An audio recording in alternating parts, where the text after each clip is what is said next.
Hello everyone مونږ په ایم اس ایکسل کې فلټر آپشن څنګه کارو د دې مونږ سره دوه طریقې دي. لومبۍ طریقه خو دغه چارت مونږ سره جوړ دی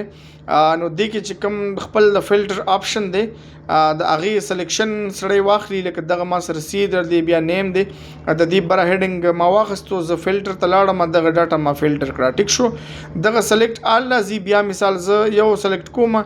نو ما سره به دلته کې صرف د کیبورډ والا ټول ډیټیل راوځي زه دا ختمو ما بل سلیکشن اخلم دو هغه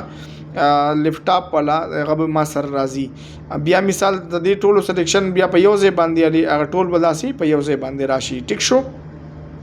اوس مونږ دا ختمو مونږ سره چې کومه بل ایزی طریقه ده زه هغې له راځم دا ویډیو تاسو پوره وګورئ نو دغه ما سره د لاندې چې کوم بل چارت جوړ دی دلته به زه د فلټر فنکشن په دې باندې اپلای کوم ایکول فلټر بریکټ شروع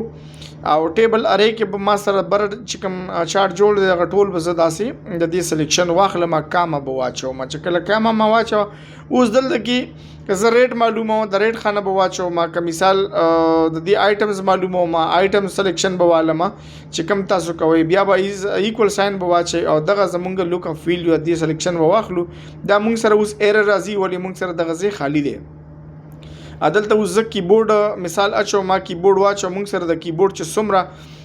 بره مونږ سره د کیبورډ سیل دی یا پرچیز دی انیوی چې څه هم وي د هغې مکمل ډاټا به راځي بیا که تاسو کولی شئ ډاټا ویلیډیشن ته ځئ نو ډاټا ویلیډیشن ته لاړ شئ دغه ټول سلیکشن واخلئ او دلته کې دا چې تاسو اړوئ خو لکه مونږ سره ځینې ځایونه درې یا څلور دغه کې راځي هغه به بیا دلته کې